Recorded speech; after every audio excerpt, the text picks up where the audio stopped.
Office office office বা কর্মস্থল এমন একটি স্থান যেখানে বিভিন্ন পেশাজীবী তাদের পেশা সংশ্লিষ্ট কাজ সম্পন্ন করে। অফিসের বর্তমান ব্যবস্থায় বিশ্বগ্রাম ধারণাটি সবচেয়ে সুন্দরভাবে প্রকাশ পায়।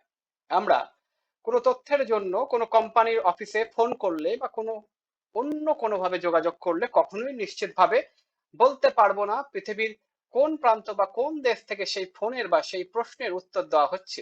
শুধু তাই নয়, আধুনিক অফিস ইকুইপমেন্টস, আইসিটি ও বিভিন্ন সফটওয়্যার ব্যবহারের মাধ্যমে অফিসের সার্বিক কার্যক্রম অত্যন্ত সহজে, স্বচ্ছতা ও দৃশ্যমান গতিশীলতার সাথে করা সম্ভব হচ্ছে। সরকারি অফিস সহ বড় বড় বহুজাতিক কোম্পানি, বিশ্ববিদ্যালয়, হাসপাতাল, গবেষণাগার, শিল্প কারখানা ইত্যাদি কর্পোরেট অফিসগুলো আজকাল ইন্টারনেটের মাধ্যমে সংযুক্ত থেকে সার্বিক স্বয়ংক্রিয়ভাবে অটোমেটেড কার্যক্রম চালিয়ে যাচ্ছে। অফিসের যাবতীয় কার্যক্রম তথ্য ও যোগাযোগ প্রযুক্তির মাধ্যমে অত্যন্ত নিখুঁতভাবে আর দ্রুততার সাথে সম্পাদন করে অফিসগুলো কাগজবিহীন ডিজিটালাইজড অফিসে পরিণত হয়েছে। এর ফলে বদলে যাচ্ছে অফিসের ফাইলিং সিস্টেম এবং প্রাত্যহিক কার্যপ্রক্রিয়া।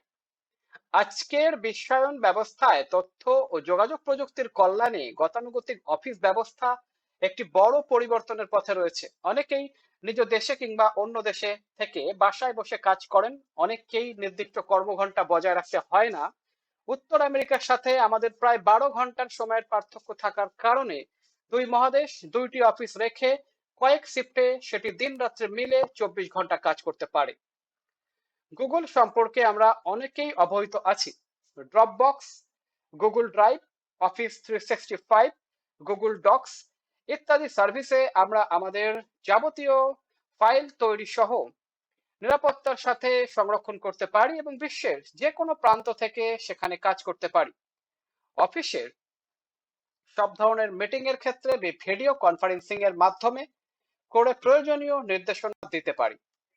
তবে অফিস যান্ত্রিকায়নের ফলে অনভিজ্ঞ মানুষের কর্মসংস্থান কমে যায়, তেমনি গ্রাহকের সাথে ব্যবস্থাপনার মিথস্ক্রিয়া, ইন্টারাকশন এবং একই সাথে সহকর্মীদের সাথে সামাজিক যোগাযোগ হ্রাস পায়। জাতীয় নিরাপত্তার খাতিরে তথ্য সংরক্ষণের জন্য বড় বড় তথ্য প্রযুক্তি কোম্পানির ডেটা সেন্টারগুলো অনিয়ন্ত্রিতভাবে ব্যবহার করা হলে সবসময় এক ধরনের ঝুঁকি থেকে যায়।